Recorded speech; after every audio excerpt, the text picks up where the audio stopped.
আসসালামু আলাইকুম সবাইকে শুভেচ্ছা জানাচ্ছি। মাসুম মাহবুব দেখছেন ওপেন দাজ ইউটিউব চ্যানেল এবং মাসুম মাহবুব ফেসবুক পেজ। প্রিয় দর্শক শুনতে এবং দেখতে পাচ্ছেন কিনা আমাকে একটু কমেন্ট করবেন আপনারা। একদম ক্লিয়ার আছে কিনা সবকিছু। প্রিয় দর্শক বেশ কিছু আন্তর্জাতিক খবর আছে। আজকে সকালে লাইভ সেশনে হাজির হতে পারিনি, তাই দুপুরে এই সময়টিতে এসে আপনাদেরকে আপডেট খবরগুলো দিচ্ছি।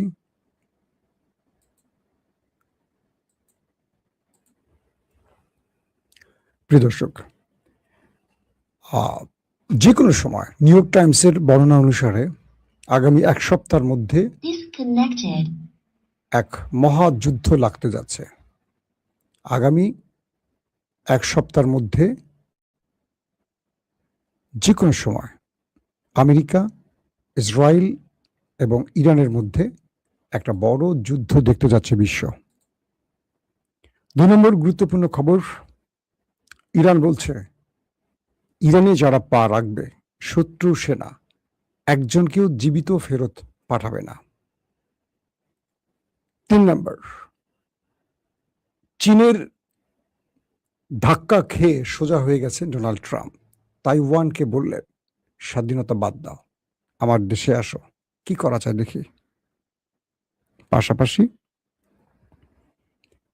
ইরান এক বড় যুদ্ধের প্রস্তুতি নিচ্ছে, যেটা গণমাধ্যমে এমন একটি দৃশ্যের মাধ্যমে প্রকাশ করেছে যেটা পুরো পৃথিবী কেঁপে উঠছে। ইরান কি করতে যাচ্ছে, চলুন আমি আপনাদেরকে সেই খবরগুলো একটা একটা করে দেওয়ার চেষ্টা করছি, সাথে আরো অনেকগুলো খবর থাকবে। হ্যাঁ, পৃথিবীর যে প্রান্ত থেকে যারা দেখছেন আমি আপনাদের কমেন্ট পড়ছি আর দেখতে পাচ্ছি। পশ্চিমবঙ্গ থেকে নাজমুল আছেন, সাতক্ষীরা থেকে আছেন কে মোহাম্মদ মুস্তাকিম, ইরাক থেকে দেখছেন, কুড়িগ্রাম থেকে সাইদুর রহমান, সন্দীপ, বাড়ি হলো সন্দীপ, থাকেন তিনি দুবাই, না দীপ সুপিয়ান। ওকে, চলুন আমি একটা একটা করে খবর দিই আপনাদের। প্রথম যে খবরটি দিয়ে শুরু করতে চাই সেটি হলো নিউ ইয়র্ক টাইমস। তারা বলছে যে ট্রাম্প চীন থেকে এক প্রকার খালি হাতে ফিরছেন, আর তাই চীন যখন বুঝতে পারছেন, আমেরিকার প্রেসিডেন্ট ডোনাল্ড ট্রাম্প যখন বুঝতে পারছেন যুদ্ধের ছাড়া আর কোনো খোলা পথ নেই সমাধানের, তখন তিনি যুদ্ধের প্রস্তুতি নিচ্ছেন। গণমাধ্যমটি বলছে আমেরিকা এবং ইসরায়েল আগামী ১ সপ্তাহের মধ্যে যে কোনো সময় ইরানে বড়সড় হামলা করতে পারে, কারণ ট্রাম্পের সামনে আর কোনো পথ খোলা নেই। একমাত্র পথ আছে, সেটি হলো যুদ্ধ। এবং এবার যুদ্ধটা হবে এক মহাযুদ্ধ, অর্থাৎ এখানে একটি রেজাল্ট যতদিন না আসবে ততদিন লড়াই চলবে। এটা অনির্ধারিত একটি সময়, ২ দিন, ৫ দিন, ২ বছর, ২ যুগ, কেউ বলতে পারে না। কারণ ইরান যেই পর্যায়ে আছে, ইরান তার ধ্বংসের আগ পর্যন্ত লড়াই চালিয়ে যাবে। যে ইরানকে মারবেন আর কয়েকজন নেতা মারা যাবে, ইরান আপোষ করবে, সেইটা ইরান নয়। সেই সময়টা ইরানের পার হয়ে গেছে। ইরান যতদিন টিকে থাকবে, ইরান রাষ্ট্রটি থাকবে, ততক্ষণ ইরান লড়াই করবে। এটি মোটামুটি ক্লিয়ার হয়ে গেছে। তার মানে আমরা যে আশঙ্কাটি করছি সে আশঙ্কাটি ঘটতে যাচ্ছে। আগামী ১ সপ্তাহের মধ্যে আবারও যুদ্ধ শুরু হতে পারে এবং ট্রাম্পকে এই বিষয়ে ব্যাপক চাপ দিচ্ছে ওই রাষ্ট্রটি, নেতা কাকুর দেশটি। ট্রাম্প এতদিন যুদ্ধ এড়িয়ে চলার জন্য নানান রকম ফাঁক ফোকর খুঁজেছিলেন। যুদ্ধবিরতি নিজের ইচ্ছা মতো করছেন, নিজের ইচ্ছে মতো ডেডলাইন দিচ্ছেন, নিজের ইচ্ছা মতো আবার নিজে সেটাকে ডেডলাইন বাড়াচ্ছেন। ইরানের সাথে সাক্ষাৎ হোক আর না হোক, নিজে নিজে সবকিছু করছেন। শেষ পর্যন্ত মনে করেছিলেন যে চীনে গিয়ে একটি সমাধান পাবেন। চীনে গিয়ে কোনো সমাধান পেলেন না, উল্টো চীন তাকে বাঁশ দিয়ে ছেড়ে দিয়েছে। একজন কমেন্ট করেছে কি দেশ মুক্তি বিপ্লব নাকি, সে লিখছে সে নাকি হাসিনার অবৈধ সন্তান। গুড, আপনি হাসিনার অবৈধ সন্তান, ভাই ভালো লাগছে, নিজেই স্বীকার করলেন। তো অবৈধরা আমার পেজে ঢুকবেন না, আমি বৈধ লোকদের সাথে ভিডিও করি, কেন অবৈধ লোকরা ঢোকেন ভাই? তো এরপর যেটি হয়েছে, চীনের কাছে ডোনাল্ড ট্রাম্প যখন খালি হাতে ফিরলেন, তখন তিনি বিকল্প পথ হিসেবে যুদ্ধটাকে বেছে নিচ্ছেন এবং যুদ্ধের প্রস্তুতি নিচ্ছে আমেরিকা। আমি আপনাদের এর আগের লাইভে বলেছিলাম, যুদ্ধ ছাড়াই নর্মালি আমেরিকা প্রতিদিন $1 বিলিয়ন মার্কিন ডলার খরচ করছে, কারণ ইরানের চারপাশে যে প্রস্তুতি নিয়েছে এবং ওমান সাগরে বা হরমুজের সামনে যে নেভাল ব্লকেট তৈরি করেছে, বিভিন্ন জায়গায় যুদ্ধ পরিস্থিতির যে প্রস্তুতি নিচ্ছে, সবকিছু মিলে প্রায় $1 বিলিয়ন মার্কিন ডলার ডেলি খরচ করছে যুদ্ধ ছাড়াই। তো এই পরিস্থিতির মধ্যে ইরানের একজন সিনিয়র অফিসিয়াল অর্থাৎ সেনাবাহিনীর ঊর্ধ্বতন কর্মকর্তা একটি টেলিভিশনে ইন্টারভিউতে আসছেন, হাতে একটি মূল্যবান রাইফেল নিয়ে আসছেন, আধুনিক রাইফেল। একটু অবাক না যে টেলিভিশনে একজন সেনা অফিসার আসছেন ইন্টারভিউ দিতে, তার হাতে আধুনিক রাইফেল কেন? তিনি উপস্থাপককে বললেন, ইরানের প্রতিটি নাগরিককে যুদ্ধের প্রস্তুতি নিতে হবে। খুব শীঘ্রই ইরান তার শত্রুর বিরুদ্ধে বড় যুদ্ধে অবতীর্ণ হচ্ছে এবং প্রত্যেককে, ইরানের প্রতিটি নাগরিককে অস্ত্র হাতে নিতে হবে, নিজের দেশকে এবং নিজেকে রক্ষা করতে হবে। এবং টেলিভিশনে বসে তিনি রাইফেল পরিচালনা, বন্দুক বা রাইফেল বা আগ্নেয়াস্ত্র কিভাবে ব্যবহার করতে হয় তার উপর ট্রেনিং দিয়েছেন উপস্থাপককে এবং দর্শককে। প্রায় 3 কোটি ইরানি শত্রুর বিরুদ্ধে যুদ্ধের প্রস্তুতি নিয়েছে। আমরা আপনাদেরকে অনেক আগে বলেছিলাম যে 70 লক্ষ নাম নিবন্ধনী করেছে, 70 লক্ষ। প্রথমে 10 লক্ষ চেয়েছিল ইরান, বলছিল শত্রুর বিরুদ্ধে লড়াই করতে আমাদের 10 লক্ষ যোদ্ধা লাগবে, যাদের ট্রেনিং দেওয়া হবে। এই 10 লক্ষ চাইতে গিয়ে ইরান পড়ে গেছে বিপদে। ওই 10 লক্ষ আবেদন চাওয়ার সঙ্গে সঙ্গে 70 লক্ষ নিবন্ধন হয়ে গেছে। মানুষ কিভাবে দেশকে ভালোবাসতে পারে? এরপর দেখা গেছে যে প্রায় 3 কোটি, ইরানের পররাষ্ট্রমন্ত্রী বলেছেন 3 কোটি ইরানি তার শত্রুর বিরুদ্ধে লড়াই করতে প্রস্তুত। ইতিমধ্যে বড় সংখ্যককে ট্রেনিং দেওয়া হয়ে গেছে। ট্রেনিং চলছিল যুদ্ধবিরতির, যুদ্ধ চলাকালীন এই সময়ের মধ্যে, প্রথম যুদ্ধের মধ্যে, পরবর্তী যুদ্ধবিরতিটা যে হয়েছে এর মধ্যে তাদেরকে বন্দুক পরিচালনার ট্রেনিং দেওয়া হয়েছে, বিভিন্ন ট্রেনিং দেওয়া হয়েছে। এই বন্দুক পরিচালনাটা কেন? যদি ইরানের ভেতরে কমান্ডো বাহিনী পাঠায় আমেরিকা, তাদেরকে সম্মুখ যুদ্ধে পরাজিত করার জন্য বিশাল বাহিনীকে প্রস্তুত করা হয়েছে। যেমন ইস্পাহানে যখন আমেরিকা এসছিল অভিযান চালাতে পাইলট উদ্ধারের নাম করে, তখন চারদিক থেকে ইরানিরা ঘিরে ফেলছে, যাদের কাছে বৈধ আগ্নেয়াস্ত্র আছে, একটা পিস্তলও আছে, তারা চারদিক থেকে ঘিরে ফায়ার শুরু করেছে। অর্থাৎ ইরানের সেনাবাহিনী বা IRGC সেখানে প্রবেশের আগেই পুলিশ, আধা সামরিক বাহিনী এবং ইরানি জনগণ যাদের বৈধ অস্ত্র আছে, তারা ইস্পাহান ঘিরে গোলাগুলি শুরু করে দিয়েছে। পরবর্তী ইরানের সেনাবাহিনী এসে বাকিটা কাজ করেছে।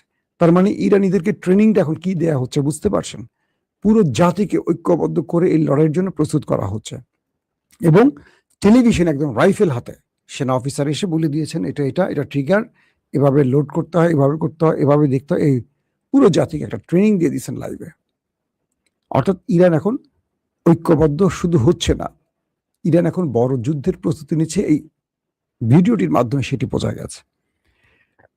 পাশাপাশি ইরানের হ্যাকার গ্রুপ গত 3 মাসে, ইরানের হ্যাকাররা আমেরিকা এবং ইসরায়েলের বড় বড় সাইবার গ্রুপ অচল করে দিয়েছে, বড় বড় সিস্টেম অকেজ করে দিয়েছে। আজকের নতুন খবর হলো, ইরানের হ্যাকার গ্রুপ মার্কিন যুক্তরাষ্ট্রের গ্যাস স্টেশনগুলো অচল করে দিয়েছে। আপনারা জানেন যে উন্নত দেশগুলোর আমাদের মতো না যে একটা পাইপ ঢুকাই দিল, চাপ দিল, তেল বেরোইল। পুরো প্রযুক্তিগুলো তাদের ইন্টারনেট সিস্টেমে চলে। এখানে একটা সিস্টেমিক ইরোড যুক্ত করে দিলেই খেলা শেষ। অর্থাৎ যতটা সহজ, আবার আধুনিক প্রযুক্তি বা সাইবার অ্যাটাকে সেটাকে ধ্বংস করাও তত সহজ। তো বলা হচ্ছে যে মার্কিন যুক্তরাষ্ট্রের গ্যাস স্টেশনগুলো ইরানের হ্যাকার গ্রুপ সিস্টেম অকেজো করে দিয়ে অচল করে দিয়েছে। তারা বলছে যে আমরা আগামী দিনগুলোতে আমেরিকাকে সাইবার অ্যাটাকের মাধ্যমে পুরোপুরি অচল করে দেব। অর্থাৎ এখন আর ওই তলোয়ার নিয়ে, কামান নিয়ে, বন্দুক নিয়ে মুখোমুখি যুদ্ধ করতে হয় না। এখন একটা দেশ চাইলে একটা দেশকে অচল করে দিতে পারে সাইবার অ্যাটাকের মাধ্যমে। অর্থাৎ পৃথিবী যেমন উন্নত হয়েছে, তাদের লড়াইটাও কম্পিউটার, মোবাইল বা একটা চিপ বা একটা ডিভাইসের মধ্যে চলে গেছে। ঘরে বসে জাস্ট একটা মাউস দিয়ে একটা চাপ দেবেন, নিউক্লিয়ার ছুটে চলে যাবে, একটা দেশকে পুরোপুরি ধ্বংস করে দেবে। তো ইরানের হ্যাকাররা এর আগেও এই যুদ্ধ চলাকালীন সময় আমেরিকা এবং ইসরায়েলের অনেকগুলো জায়গায় এভাবে অ্যাটাক করেছে। এবার তারা গ্যাস স্টেশনকে অকেজো করে দিয়েছে এবং তারা বলছে আসতের সময় তেল গ্যাস সহ আরো গুরুত্বপূর্ণ জায়গাগুলো অচল করে দিবে হ্যাকাররা। এটা ইলেকট্রনিক্স ওয়ারফেয়ারের যুগ এবং সেই যুগটা এখন আমরা দেখতে পাচ্ছি পুরোপুরি ব্যবহার করছে ইরান। প্রযুক্তিগতভাবে ইরান এখন অনেক দূর এগিয়ে গেছে, সেটা আমরা এর মাধ্যমে বুঝতে পারলাম। তারপরের গুরুত্বপূর্ণ খবরটি হলো মিস্টার ট্রাম্প, তিনি তাইওয়ান সফরের সময়, দুঃখিত, চীন সফরের সময় খুব হাস্যোজ্জ্বল মুখে গিয়েছিলেন, ফিরেছেন মুখটা কালো করে। যদিও তিনি ইরান ইস্যুতে কিছু চীনের ফর্মুলা বা চীন যে তার পক্ষে আছে এরকম পোস্ট করেছেন, কিন্তু বাস্তবিক অর্থে এটুকু বিশ্ব জেনে গেছে যে চীন আমেরিকার পক্ষে নেই, আমেরিকা বিপক্ষে আছে, বরং আমেরিকাকে ভালো ঘষা মাজা করেছে চীন। এবং এমনটিও বলেছে, যুদ্ধ আপনি শুরু করেছেন, আপনাকে শর্ত মেনে বন্ধ করতে হবে। আপনি কোন যুক্তিতে ইরানে আক্রমণ করেছিলেন বলেন? ইরানের কাছে নিউক্লিয়ার আছে, তাহলে প্রমাণ করুন। এতবার যে হামলা করলেন ইরানের উপর, সেই নিউক্লিয়ার কোথায় এখন? যদি হামলা সফল হয়ে থাকে তাহলে আবার ইউরেনিয়াম চাচ্ছেন কেন? কোনটা সত্য? আপনি বলছেন ইরানের ইউরেনিয়াম ধ্বংস করে দেওয়া হয়েছে, নিউক্লিয়ার প্ল্যান্ট ধ্বংস করা হয়েছে, তাহলে ইরানের কাছ থেকে এখন ইউরেনিয়াম চাচ্ছেন কেন? সব তো ধ্বংস, মাটির নিচে ধ্বংস হয়ে গেছে।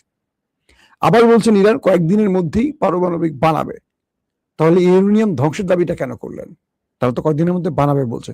যদি বানায় বলতে বলেন, এই কথা আপনারা গত 30 বছর ধরে বলছেন যে আর কয়েকদিনের মধ্যে ইরান নিউক্লিয়ার বানাবে। 30 বছরও কি কয়েকদিন শেষ হয়নি? তারপরে বলছে হরমুজ প্রণালীতে আপনি ব্লকেট দিচ্ছেন কেন? আপনি ব্লকেট দিয়ে তো ইরান আরো কঠোর হয়েছে। অর্থাৎ ট্রাম্পের মোটামুটি নাকানি চোখানি খাইয়ে দিয়েছে শি জিনপিং, এবং বলছে যে আপনি তাইওয়ানকে স্বাধীন ঘোষণা করলে এক ইরানকে সামলাতে পারছেন, আপনি চীন ঢুকে পড়বে, তখন কি করবেন? আপনি এক ইরানকে সামলাতে গিয়ে আপনার দফা রফা শেষ। যদি আপনি তাইওয়ান নিয়ে বাড়াবাড়ি করেন, চীন তো আপনার বিরুদ্ধে মাঠে নামবে, তখন আপনি সেটা মোকাবেলা করবেন কি করে? ট্রাম্প তাইওয়ানের চিফ মেকার, তাকে বলছেন তুমি তাইওয়ান ছেড়ে আমেরিকা চলে আসো, তোমার কারখানি গাট্টিগুটা বেঁধে আমেরিকা চলে আসো, কারণ তাইওয়ান স্বাধীন করা খুব মুশকিল হবে। আজকের চীন আর আগের চীন এক নয়। চীন এখন অনেক দূর এগিয়ে গেছে, চীনের শক্তি অনেক বেড়ে গেছে, এবং শুধু যুদ্ধে বাণিজ্য নয়, চীন সব দিকে এমন একটি জায়গায় চলে গেছে যে চীনকে চাইলেই আমেরিকা বস্তাবন্দি করতে পারবে না। তাইওয়ানকে বলছে তোমার সাথে তার 60 মাইল চীনের, আর আমার সাথে তোমার দূরত্ব 10,000 কিলোমিটার। তো আমি তোমার এখানে আসার আগেই চীন তোমাকে খেয়ে ফেলবে। অর্থাৎ তাইওয়ানের স্বপ্নটাকেও ধ্বংস করে দিলেন মিস্টার ট্রাম্প। আর কি করবেন? পাশাপাশি তিনি বলছেন আমি তো যুদ্ধবিরতি চাইনি, আমি পাকিস্তানকে ফেভার করেছি। পাকিস্তানকে ফেভার করেছেন? পাকিস্তানের শাহবাজ শরীফ যে টুইটগুলো করছে, টুইটগুলো কে লিখে দিয়েছে? Mister Trump. প্রতিটা টুইট লিখে দিয়েছিল ট্রাম্প, লিখে শাহবাজকে বলছেন পোস্ট করো। আবার যখন ইরান বেশি মাইট দিছে, তখন শাহবাজকে বলছে তুমি আমাকে একটু রিকোয়েস্ট করো যুদ্ধবিরতির জন্য, বলো যে প্রেসিডেন্ট ট্রাম্প আপনি যুদ্ধ বন্ধ করেন, তাহলে আমি তোমার আশ্বাসে যুদ্ধ বন্ধ করে দিব, না হলে ইরান আমার খেয়ে ফেলবে।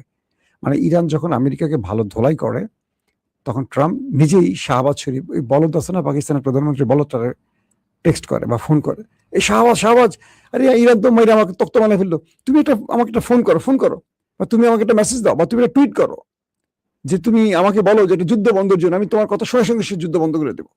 তো শাহবাজ শরীফ এটা পোস্ট করে টুইটারে। তখন ট্রাম্প বলে আমার বন্ধু রাষ্ট্র পাকিস্তান আমাকে বলেছে যুদ্ধ বন্ধ করতে, তাই আমি যুদ্ধ বন্ধ করলাম বা সিজফায়ার বা যুদ্ধবিরতি ঘটালাম। বুঝছেন তো? এখন বলছে পাকিস্তানকে সে ফেভার করেছে। পাকিস্তানের উত্তরে কি বলবে? কারণ পাকিস্তান তো বাংলাদেশের মতো নত যেন পররাষ্ট্রনীতির দেশ। আমাদের মায়ানমারকে দেখলে আমাদের হাঁটু কাঁপাকাঁপি করে, তা আমরা আমেরিকার সামনে কি বলবো? দর্শক, পাশাপাশি আরো কিছু খবর আছে যে ধরেন,